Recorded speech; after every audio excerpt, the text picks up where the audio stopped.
Hi everyone, welcome back to my channel. Today I want to share some books that celebrate friendship and romance, perfect for Galentine's Day. Whether you're spending the day with friends, relaxing with a book, or just looking for a cozy read, I hope you'll find something you enjoy. So what is Galentine's Day? Galentine's Day started as a fun idea from Parks and Recreation, and over the years it's become a real tradition. It's a day to appreciate friendships and the people who make life better. And for me, books that highlight these connections are a great way to celebrate. If you have a favorite book that celebrates friendship, I'd love to hear about it in the comments. I always enjoy getting new recommendations.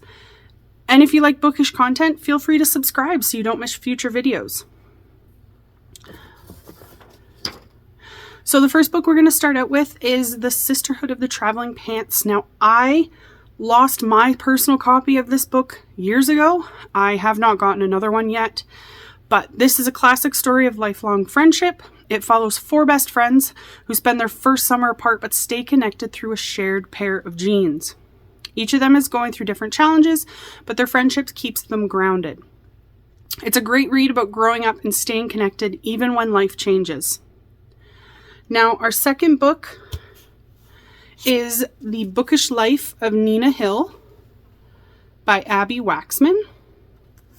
Nina is an introvert who loves books and her structured routine. But when she discovers she has a long-lost family, she's forced to step outside her comfort zone. Along the way, she builds new friendships and even finds romance. It's a light, heartwarming read that celebrates the importance of human connections. Next up, we have one of my favorites, and I don't know if I'm going to say it right, the Guernsey Literary and Potato Peel Pie Society by Mary Ann Shaffer and Annie Barrows. This one is set after World War II. It's about a writer, Juliet, who starts exchanging letters with a book club on the island of Guernsey. As she learns their stories, she forms deep friendships and even finds love. It's a beautifully written book about resilience, literature, and the bonds that bring people together. If you are not a book person, the movie of this book is also really good. I really enjoyed it. Next up, we have a book I do not have a copy of, Love and Other Words by Christina Loren.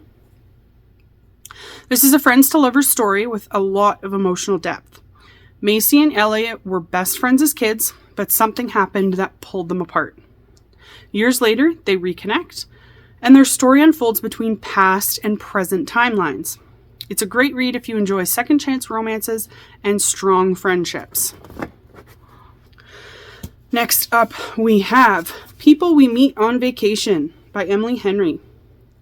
This book follows Poppy and Alex, two best friends who have taken a trip together every year until something caused them to drift apart. Now, Poppy wants to reconnect and the story unravels their past and present friendship. It's both fun and heartfelt, making it a great choice for Galentine's Day.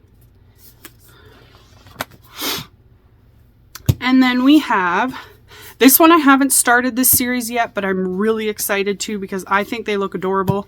The Bromance Book Club by Lyssa K. Adams. This one's a bit different.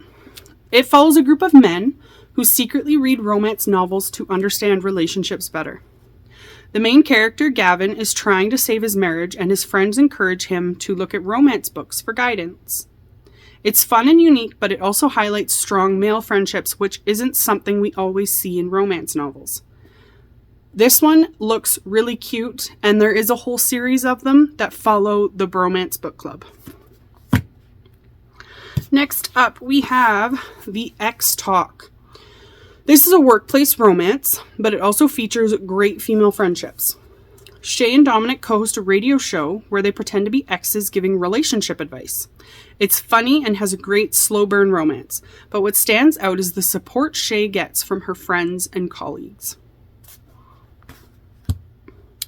Next up, we have another Emily Henry book, Beach Read by Emily Henry. I do not have a copy of this one either. This one follows two writers. One writes romance, the other writes literary fiction. To shake things up, they agree to switch genres for the summer. As they spend time together, they build a deep connection. It's not just a romance, it also explores grief, creativity, and personal growth. Next up, we have Well Met by Jen DeLuca. Set at a Renaissance fair, this book is part romance, part community story.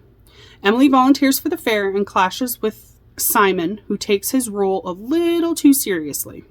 But as they get to know each other, their dynamics shifts.